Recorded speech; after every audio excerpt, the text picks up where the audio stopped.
Quand un promoteur lui propose d'investir ses indemnités de licenciement dans un projet immobilier pour devenir propriétaire avec vue sur l'Atlantique, Martial Kermer n'hésite pas longtemps. Cela pourrait lui rapporter gros, mettre à l'abri son fils dont il a la garde depuis son divorce et assurer une rente pour ses vieux jours. Mais la promesse faite au héros d'article 353 du Code pénal, roman de Tanguy Viel, était peut-être un peu trop belle. Et ce ne sera pas le bleu des flots que Martial verra, mais le rouge de la colère et le gris du bureau d'un juge. Quand il a commencé à avoir suffisamment d'argent, Pierre voulait s'offrir une voiture de sport. Mais son père lui a plutôt conseillé de placer son argent dans l'immobilier. Et Pierre l'a écouté. Vous écoutez Transfert épisode 168, un témoignage recueilli par Nina Pareja.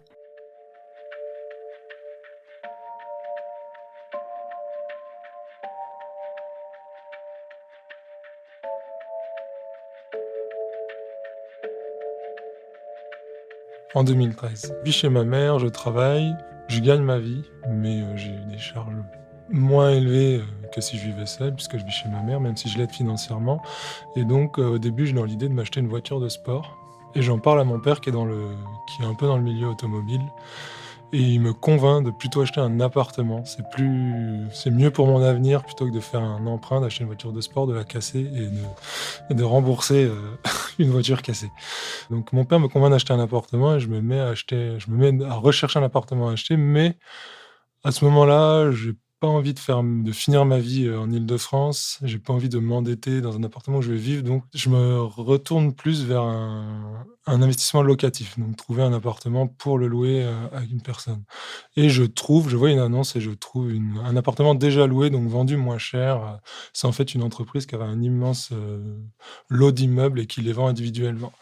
Donc je contacte l'agence et je visite, un appartement parmi ceux qui restent à acheter. Alors l'appartement, c'est un studio de 30 mètres carrés. Donc quand on rentre dans l'appartement, il y a un couloir, sur la droite, une salle de bain. C'est un appartement qui est construit dans les années 70. Le locataire y est depuis les années 70 et on est en 2013, donc il y est depuis un moment. Puis ensuite, il y a une cuisine fermée. Aujourd'hui, c'est plutôt des cuisines ouvertes pour donner l'impression d'espace, mais là, c'est une cuisine fermée, petite, et une pièce de vie avec un balcon qui donne vue sur le parking. Je rencontre le locataire qui est donc une personne dans les 50-60 ans, qui est postier. On me dit qu'il sera bientôt à la retraite. Il n'est pas extraverti, voilà, il y a une visite, j'imagine que ça le dérange plus qu'autre chose quand je suis là. L'agent immobilier est plutôt quelqu'un de volubile, donc qui prend beaucoup de place, donc le locataire dit: «Oui, je suis d'accord», mais le locataire est assez, renfermé, il répond juste aux questions par oui ou par non. J'ai l'impression de le déranger, donc moi je veux pas plus, faire durer la visite que ça, surtout que c'est un studio. C'est un appartement que je vais louer, donc je me projette pas non plus, à ce que ce soit le truc, qui me plaise à 100. Je décide de l'acheter parce qu'il est pas cher, il est bien placé, il est, au pied d'une gare RER et à 45 minutes de Châtelet. Donc je me dis que, dans l'avenir, il sera pas difficile à relouer, à des personnes. C'est un studio, je pense à des étudiants ou des personnes en début de carrière professionnelle et cetera. Donc c'est ce qui me fait l'acheter. Il est également pas trop loin d'où je vis, donc si jamais il y a à intervenir ou faire des choses, c'est pas, une charge pour moi, quoi. Donc j'achète l'appartement et je le mets en gestion, auprès une entreprise, familiale. C'est une petite agence immobilière et qui fait de la gestion et comme, je les connais un peu et que ce sont les voisins de mon père, j'ai une bonne confiance en eux. Donc je pense qu'une fois l'acte de vente signé, sorti du notaire, je vais chez eux et je signe le contrat et ils me disent: «Très bien, bah, on signe le contrat de gestion, voilà combien ça vous coûte par mois et cetera et on s'occupe du reste, de contacter le locataire, vous vous occupez de plus rien». J'ai aussi droit à des conseils, qui sont bons, comme quoi la personne est là depuis les années 70, n'a jamais, à leur connaissance, manqué de payer son loyer, donc ça me sert à rien de prendre une assurance loyer impayé ou quelque chose comme ça, quoi. Il a ses virements automatiques, donc ils me disent: «Faut pas s'embêter avec ça». Et pendant 2 ans, tout se passe bien. Je touche mes loyers, j'y pense presque pas. J'ai mon prêt qui est prélevé chaque mois, le loyer qui tombe, ça se compense à peu près, je perds un tout petit peu d'argent mais voilà, ça ne m'empêche pas de vivre. Donc j'y pense presque pas, j'ai pas à le gérer à part pour les déclarations d'impôts, j'ai ça à faire en plus qu'une personne qui déclare juste son salaire. Et dès 2015, je décide de quitter l'Île-de-France. J'ai une opportunité professionnelle, à Lyon. Je choisis Lyon parce que, j'ai un ami, proche qui a été muté là-bas. Je connaissais pas la ville et en allant le voir, certains week-ends, j'ai visité, j'ai trouvé une ville où il y a tous les atouts de Paris, sauf que quand on sort de 15 kilomètres de Lyon, on est en pleine campagne, perdu au milieu de nulle part et ça, c'est quelque chose, qui à ce moment-là m'attire vraiment. J'ai besoin un peu de pouvoir me libérer, l'esprit. Donc je j'accepte ce poste et juillet 2015, je déménage à Lyon.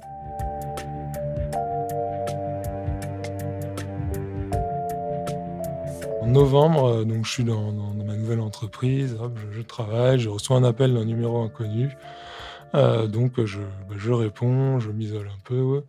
J'ai une personne qui se présente en tant que voisin de mon locataire et qui m'explique avoir été agressé, que mon locataire l'aurait menacé avec un couteau, que lui, ça lui plaît pas, qu'il est, assez, agressif souvent, que ce voisin parfois rentre avec sa petite fille, qu'il a vraiment pas envie de prendre de risques avec sa petite fille, donc il me demande de mettre fin à son bail, de le virer du logement. Donc je réponds que, bah, je sais pas si j'ai le droit, je sais pas les possibilités qui s'offrent, à moi, donc je lui dis que mon appartement est en gestion, je vais faire suivre, sa demande, à l'agence immobilière qui gère mon appartement et je vais voir avec eux ce qui peut être fait. Bah, tout de suite, en fait, j'appelle l'agence qui gère, l'appartement pour leur expliquer le cas, savoir ce qu'on peut faire, enfin voilà, si, moi j'ai des risques, légaux, si jamais mon locataire agresse et cetera. Enfin bref, j'essaye un peu de prendre la température, c'est nouveau pour moi et j'y connais vraiment rien. Donc là, je suis dans l'inconnu le plus total. Donc voilà, je transfère le dossier, à l'agence et voilà. Quelques jours plus tard, l'agence me rappelle, me tient au courant et me dit que mon locataire a été, interné en hôpital psychiatrique. Donc, je dis: «OK, qu'est-ce qu'on fait avec ça?» «Bah, on peut rien faire, on attend» et je peu d'affinité particulière avec mon locataire puisque finalement j'ai eu peu de contact avec lui, à part cette visite où j'ai eu l'impression de le déranger, où je sentais vraiment qu'il voulait être, seul, c'est l'agence qui a géré, qui a eu les contacts avec lui, donc j'ai peu de contact avec lui. Cependant, je me demande plus que moi, qu'est-ce qui va m'arriver là? Il est en hôpital psychiatrique, combien de temps ça va durer? Quels sont est-ce que c'est grave pour lui et cetera? Enfin, je pose un peu des questions comme ça et du coup, j'attends un peu quand même, je laisse les choses se faire, mais je n là, à ce moment-là, je me pose encore pas trop de questions, quoi. Je suis plus dans l'attente, plutôt que d'agir ou de prendre des décisions.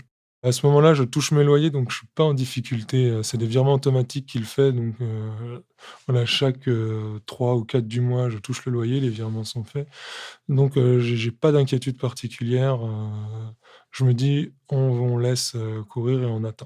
Donc il se passe quelques mois et en mai-juin, 2016, je commence à me dire: «OK, là, ça fait, 6 mois que je touche des loyers, il y a pas de locataire dans l'appartement.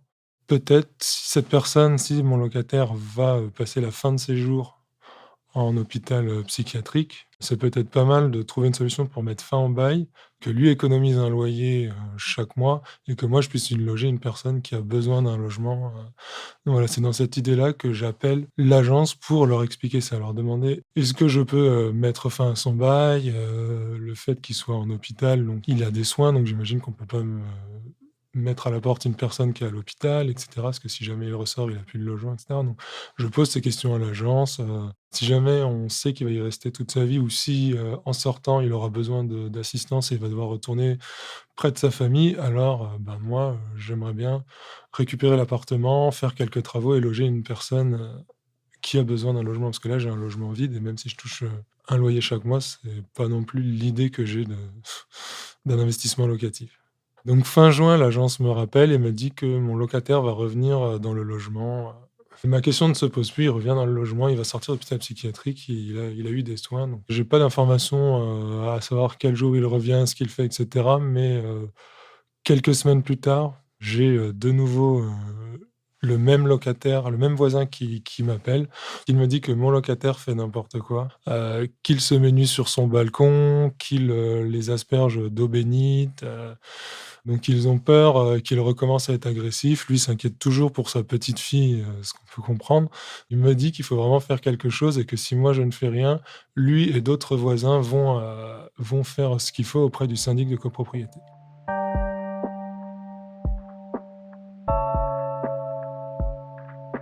Ce voisin qui m'appelle me dit qu'il est dangereux, qu'il a pour se protéger, il a une bombe lacrymogène et qu'il hésitera pas à s'en servir s'il faut et cetera, donc il y a quand même un petit climat, je dirais pas d'insécurité, mais qui est pas très serein quoi dans cette histoire, auprès des voisins, en tout cas. Je me repose la question, est-ce qu'il va retourner en hôpital psychiatrique? Finalement, il a tenu à peine 3 semaines en sortant de l'hôpital, donc je vois bien qu'il y a des problèmes. Je commence à me poser les questions, peut-être un peu à me renseigner moi-même, sur internet, ce que je peux faire dans ces cas-là et cetera, mais quand il m'appelle, le voisin n'est pas calme, il est assez, agressif ou en tout cas énervé, donc pour moi, c'est assez dérangeant, parce que finalement une personne s'énerve après moi et je peux rien faire derrière, à part transférer à une agence immobilière qui est plus compétente que moi, qui connaît, les solutions possibles, au moins le cadre légal et moi là, je commence à avoir beaucoup de demandes que je ne peux pas gérer, donc ça devient assez difficile pour moi, donc j'essaie de me renseigner mais je pars de zéro, je pars de zéro. Ce qui est difficile, c'est de ne pas avoir le contrôle des choses, voilà, je commence à perdre mes moyens à ce moment-là, en tout cas, avoir, des problèmes qui m'arrivent et que je ne peux pas gérer, j'ai pas de solution, même une petite solution qui me vienne dans l'immédiat. Ce voisin m'appelle un vendredi, donc dans la foulée ou quelques minutes après, j'appelle l'agence pour leur expliquer le cas, leur dire que ça recommence, et l'agence, me dit: «On va gérer, on vous rappelle». Vendredi, donc vers 16-17 heures, elle me rappelle et elle m'explique qu'elle a essayé de joindre mon locataire, pour, voilà, savoir s'il allait bien et cetera. Elle m'explique qu'il est dangereux pour lui, qu'il peut faire une bêtise pour lui, qu'il est aussi dangereux pour les locataires, donc qu'elle a essayé d'appeler le SAMU pour le faire interner en hôpital psychiatrique, voilà, pour éviter un drame. Mais elle m'explique aussi que le SAMU ne se déplace que si on est sûr que le locataire est bien chez lui. Elle appelle la gardienne parce qu'il y avait, un couple de gardiens, dans cet immeuble. Elle les appelle, leur transfère le numéro de dossier du SAMU en leur demandant d'aller voir s'il est dans son logement et s'il est dans le logement, de demander au SAMU de venir, le chercher. Je pars en week-end, avec cette idée, qui qui trotte, derrière. Je suis pas à 100 dans mes activités du week-end. Donc le lundi, je retourne au travail. Sur les coups de 10:00, 10:30, je prends une petite pause et je vais aux nouvelles, donc de cette histoire. Donc j'appelle l'agence et la personne qui a traité le dossier me dit: oui, j'allais vous rappeler, j'ai pas de bonnes nouvelles». Je m'imagine, qu'il s'est suicidé, qu'il est à l'hôpital, je sais pas. Je suis pas, voilà, mon cœur ne fait pas un bond, rien pour l'instant, je suis encore calme, mais j'attends la mauvaise nouvelle en me disant: «Bon, il a peut-être saccagé l'appartement, de toute façon, si à un moment je le récupère, je pense qu'il faudra que je fasse des travaux, que je refasse tout», donc c'est pas quelque chose qui m'inquiète, vraiment beaucoup. Et donc elle commence à m'expliquer, l'histoire. Donc elle me dit: «J'ai laissé le dossier à la gardienne est allée frapper chez lui, il n'a pas ouvert, donc elle ne savait pas s'il était dans son logement. Elle a donc, dit au SAMU, bah, de fermer le dossier, que voilà, elle pouvait pas savoir. Et un voisin est rentré, dans la soirée et a vu un post-it collé sur, sa porte, d'entrée avec écrit: «J'ai retrouvé mes pouvoirs, dans 1 heure, c'en est fini de nous tous».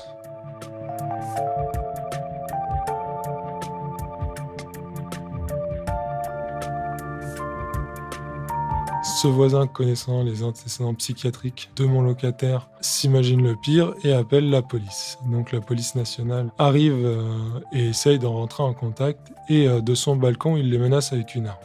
Donc les policiers font appel au RAID et se mettent eux, à l'abri et essayent de mettre à l'abri, le voisinage.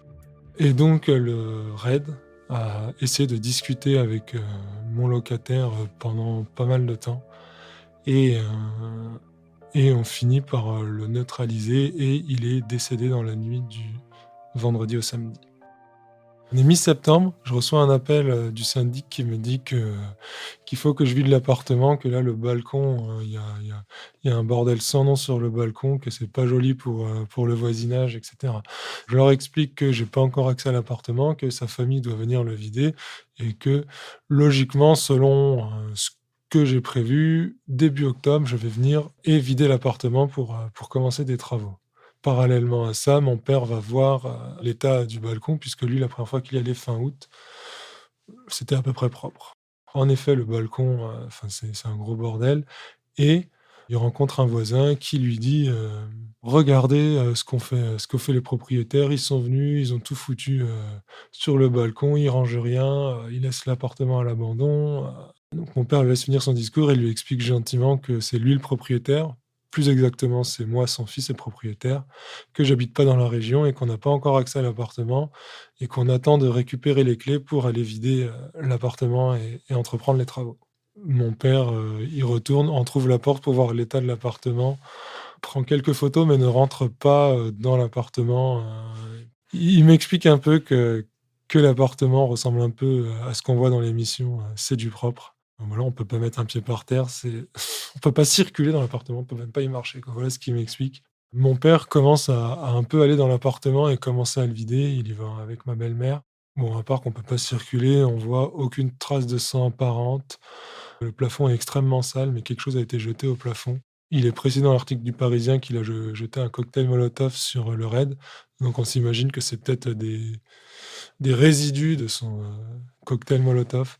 La théorie qu'on a, c'est que en gros, la famille a fouillé, essayé de prendre, ce qui les intéressait, les objets de valeur ou sentimental, s'il restait des sentiments, entre mon locataire et sa famille et qui sont partis sans ranger l'appartement parce qu'il y avait beaucoup de travail.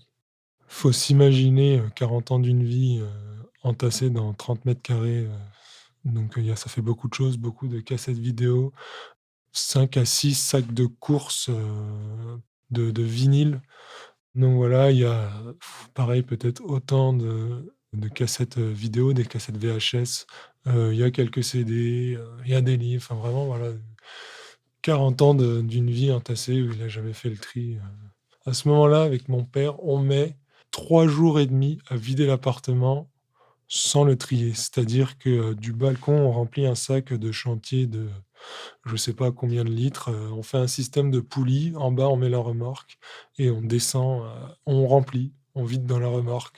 Une fois que la remorque est pleine, on va à la déchetterie, on jette, à la déchetterie, on revient et ça nous prend, 3 jours et demi. On tombe sur des documents, sur des habits et cetera et mon père qui a été postier, toute sa vie et donc qui a commencé à travailler à la poste début des années 70, faut savoir qu'à cette époque-là, quand on est postier, on est fonctionnaire et c'est une fierté d'être fonctionnaire. Une anecdote, c'est que, les postiers et les policiers se disent collègues.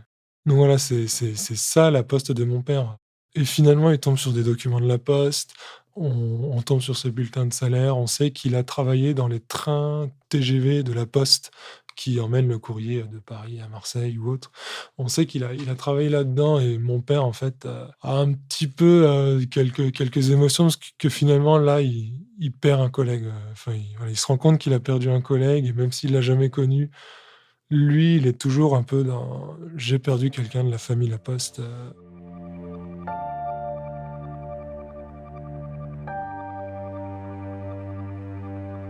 On retrouve, dans sa penderie des manteaux Laposte, neufs, encore sous blister et mon père va aller jusqu'à s'arranger pour croiser la factrice de cette résidence pour lui dire: «On récupère un appartement, le locataire est décédé, il y a des habits, des manteaux de la poste sous blister.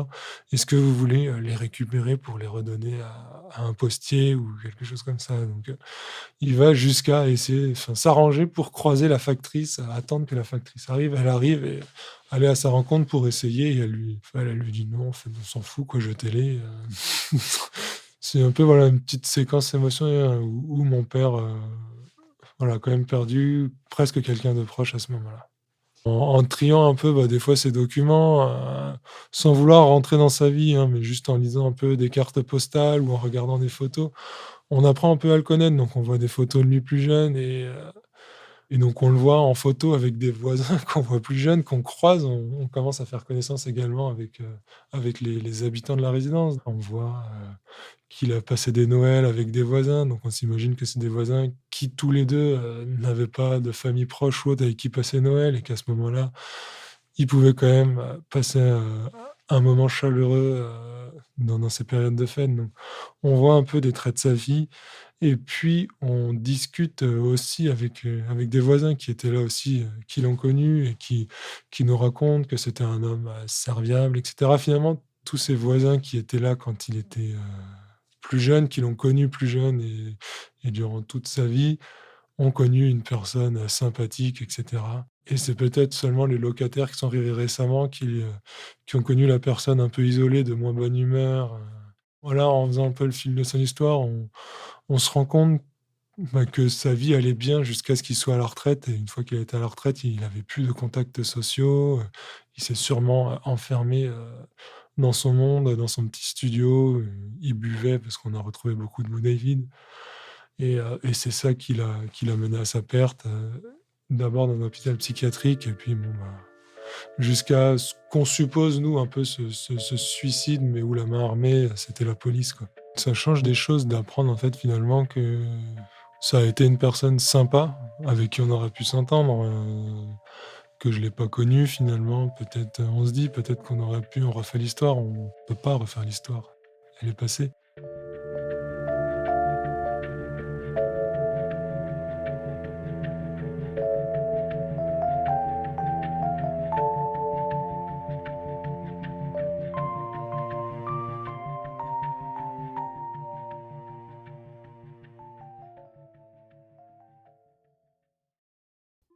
Vous venez d'écouter Transfert, épisode 168, un témoignage recueilli par Nina Pareja. Il a été produit et réalisé par Slate.fr sous la direction de Christophe Caron et Benjamin Septem-Ours. Production éditoriale, Sarah Koskiewicz. Prise de son, réalisation et montage, Victor Benamou. Musique, Arnaud Denzler. Retrouvez tous les épisodes de Transfert sur Slate.fr ou sur votre application de podcast préférée. Pour proposer une histoire, vous pouvez nous envoyer un mail à l'adresse transfert@slate.fr.